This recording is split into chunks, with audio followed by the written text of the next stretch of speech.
Wow, yesterday was a little bit crazy and busy for sourcing. Last night and today, part of today, I've been listing and now got through a bunch of smaller books and whatnot that I bought on Friday and yesterday.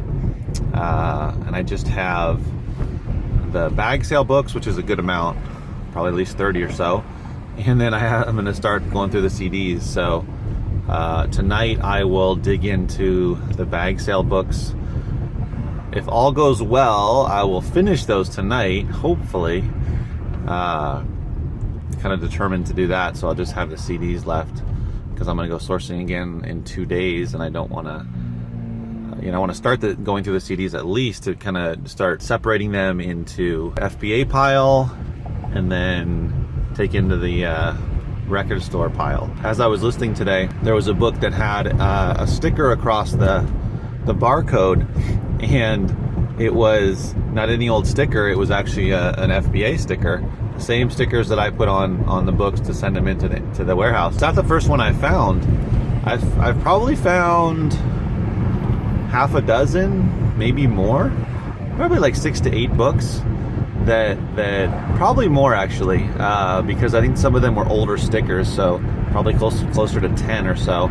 But nonetheless, a good amount of books that I personally bought to source that were already sent into FBA. I've seen a few that I didn't actually buy that I was looking through while sourcing. That's kind of fascinating to me, and I'm curious to know how many of you come across the same thing. It says to me that Amazon is huge and that it's a good thing, that it's so big that people are buying books on Amazon and then getting rid of them, and it's going back into the cycle, right? Going back to thrift stores, yard sales, etc.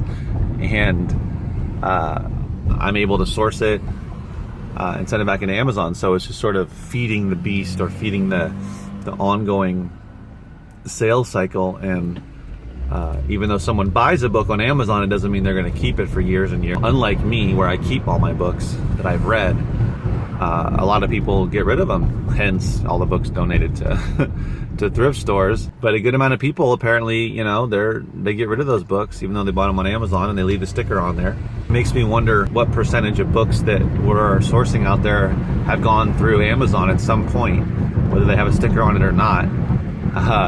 If we were to know what books were sold at some point on Amazon, it would probably be a pretty high number, I would imagine, excluding newer books and whatnot. But it's kind of fascinating, it's kind of interesting. It's kind of cool to know that somebody else sourced it, stickered it, sent it in, sold it, and now it's in my inventory. So I'm curious to know how many of you come across that and what you think of that. That's the good thing about books, is a lot of them, as long as people don't destroy them or really mess them up badly or mistreat them, they can be put back into circulation, I suppose, into the sales circle, and we can all keep in business because those books keep rotating through. And my assumption is, based on all the donations and just people that you meet and know and talk to, that a lot of them don't keep their books, especially people that read a lot and don't want to keep all the books in their house. They're donating them, so it's getting back in there into circulation. Seeing books that were already sent in FBA seems to be good for everybody. It's good for Amazon because they have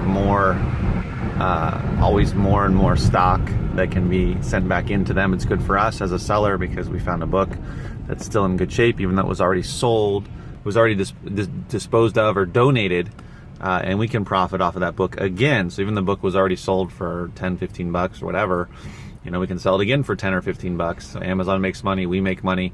And then there's just, they stay in circulation, so there's more copies for readers. So it seems to be a win-win-win situation.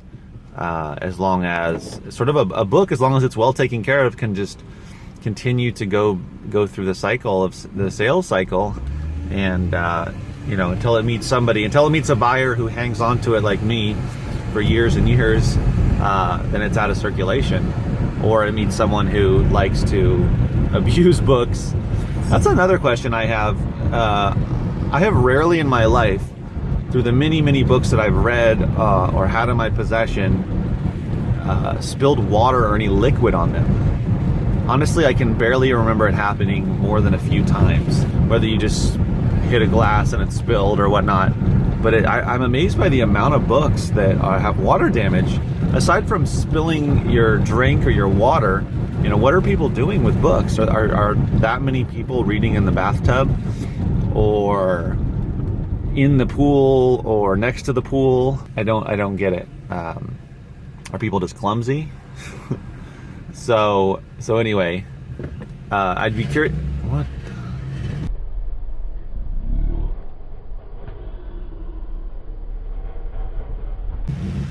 Wow. There are some crazy drivers. The person just pulled in front of everybody. Light turned green. They were turning left, just completely cut in front of everybody, and didn't even care. So yeah, let me know in the comments if you've seen a lot or some books that have already been sold by Amazon, and also your theories on water damage. Do you see a lot of water damage books? Do you have any opinions or theories about why there's so many? Not that there's, you know, tons and tons, but enough for me to wonder what's going on out there. What are people doing with their books? I guess just not taking care of them or being clumsy. Let me know in the comments. I'm excited to get to listing all of these books from the bag sale and getting to the CDs. Most of them, kind of chomping at the bit here because I didn't look through all of them. It's a bit of a risk, but it's not. I don't think it's a huge risk because I can, unlike books, I can probably move these to at least get my money back. Based upon the ones I looked at, there's definitely going to be some that I'm going to be able to make a profit off. Be able to make a profit off of. See if there's some ones that I want to have for personal use, or at least download some songs for personal use. So we'll see about. Hopefully tomorrow I can start looking through the CDs. Definitely by tomorrow. If I'm not done listing those books from the bag sale tonight, I'll finish that tomorrow and start taking a look at the CDs more closely. As always, remember, keep booking.